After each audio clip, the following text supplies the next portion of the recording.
Happy Monday. My name is Reverend Andrea Cummings, and I'm one of the associate pastors here at Pulaski Heights United Methodist Church, and I'll be bringing our Monday devotion. Have you had a God moment lately? A God moment. The disciples had a God moment just a week after Jesus' crucifixion.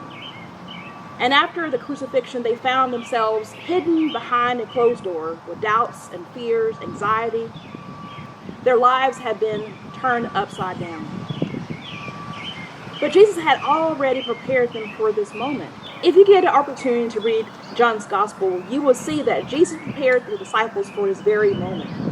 In chapter 14, he tells them, "Peace I leave you, peace I give you.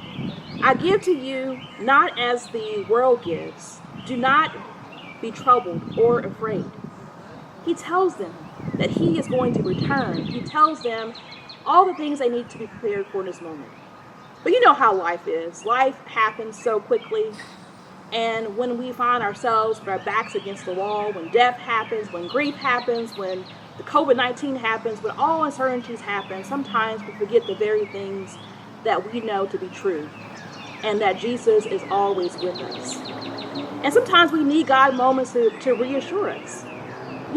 Have you had those God moments when you knew out of the blue somebody came and provided you with comforting words?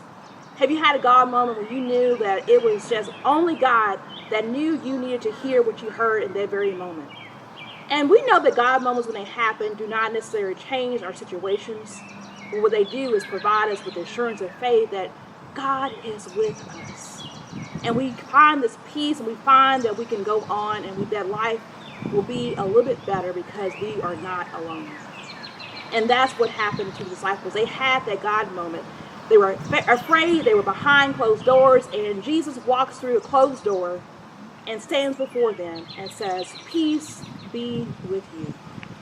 And that moment, they are overjoyed, and they are prepared to go on to do the things that they were supposed to do, to spread the gospel of Jesus Christ to all of the world.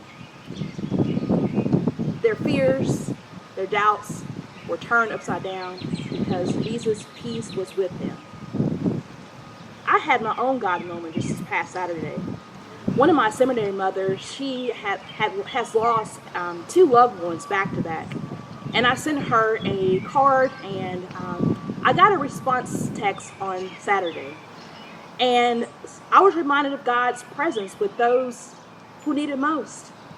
And that God uses us to be those peaceful moments, to assure us that God is always with us when we need it most. And she said that, she thanked me for the card, and she says that it's these times that God sends God's love through God's angels. And I'm in awe of that.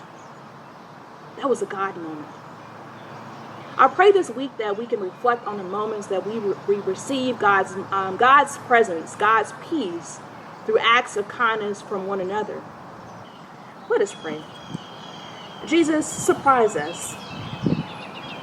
Allow us to feel an extra measure of your peace in our lives this week. And may we find the comfort you comforted your disciples with these words. Peace be with you. Amen.